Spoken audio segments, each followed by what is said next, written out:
Yes, what's up, guys? I'm Joseph, and my aim here to make coding simple for you.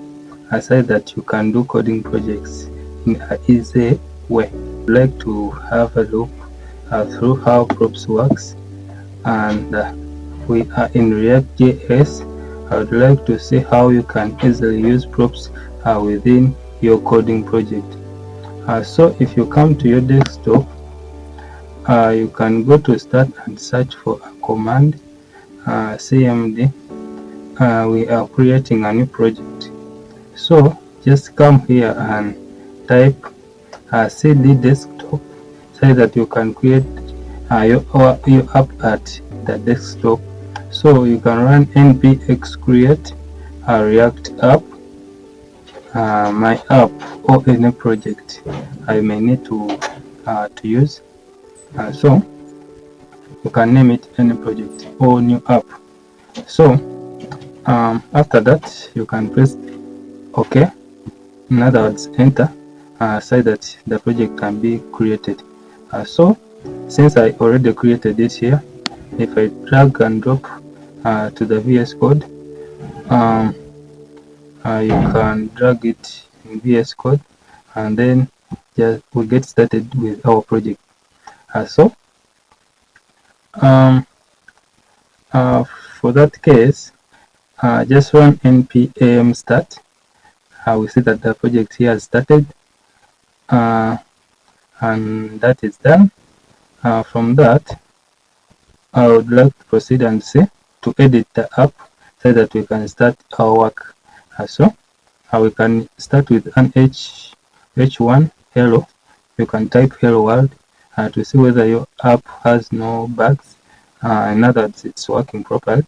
I'll create a new file and name it person.js. It's the file that we will use within our project. So import React from React, as React goes.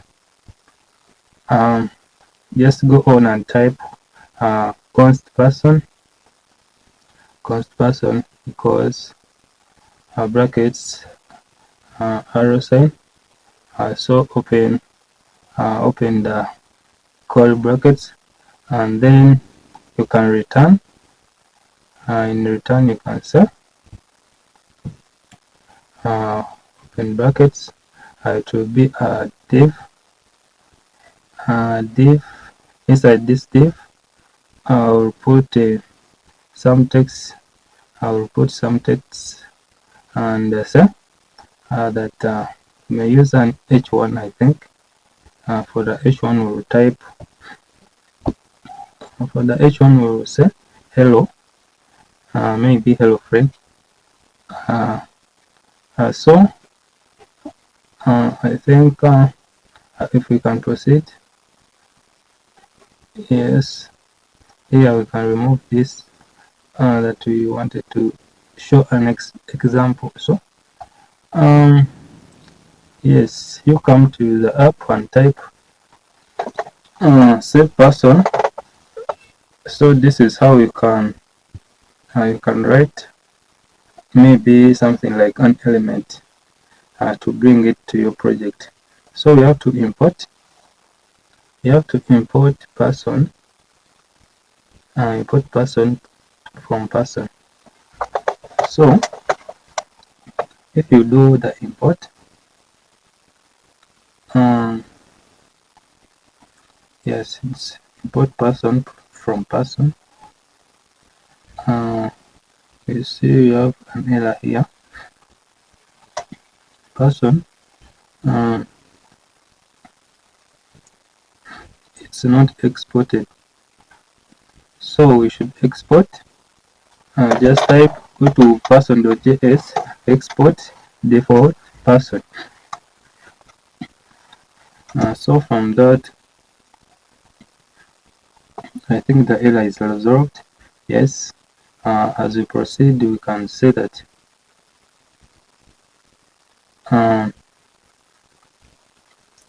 yes, here we are good to go. If you come to person.js, I would like to go on and with our task of the props.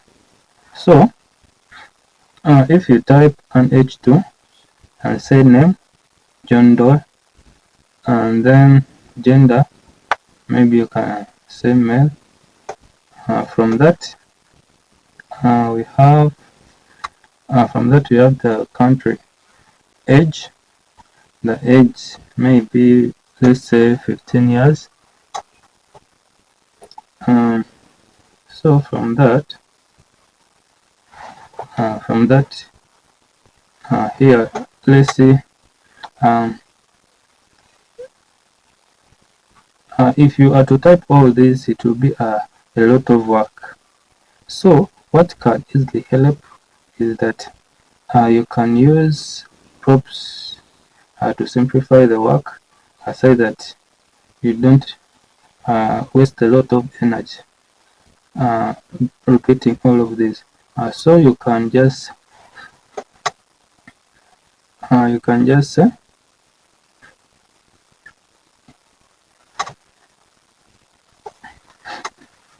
first of all, you can just say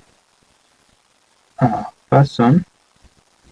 You put something like, let's call it a tag that name equals John Doe.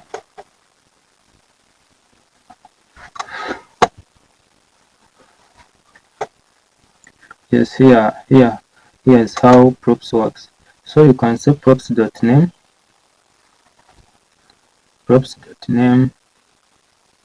If you remove props, you see that it doesn't work.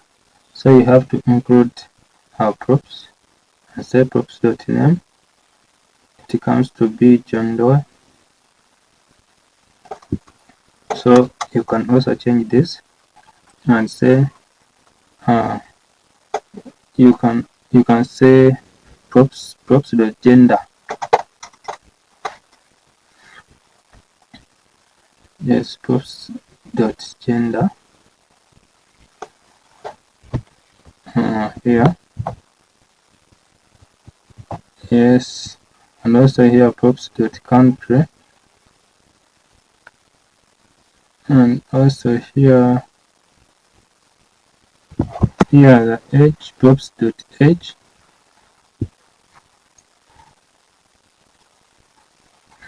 Yes,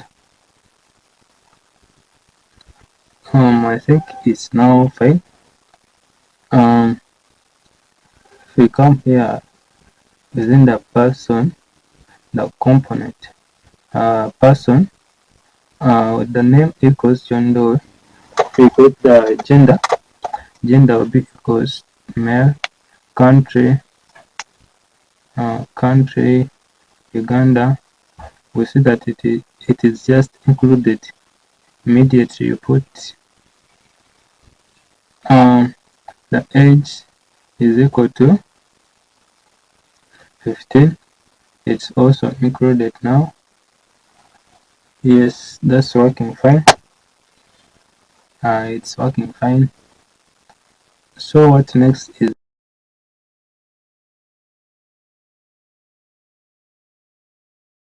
that we need to arrange our codes to see that it can be easily read. Yes, you can arrange it well like this for easy reading and review. So it's now working properly. This is how props works, and in addition is that you can just copy this, the whole of person. If you need to do another person with a different name plus gender, country, and the age, you just change the name and also change the gender, all of that, and it automatically saves, and it will be another person. So from that, I just do the edit here, and the work will be so easy. It will be so easy. So, and I think it will be working very fine. Uh, so, uh, so guys, I thank you so much for watching, and I would like us to move together within the next projects that we're gonna build, and we have to do all of them together. So hope you subscribed, and I hope you like this video so that it can go on and reach to the necessary people whom will be helped, so that they can learn a lot from React.js. So thanks for watching. See you now in the next video.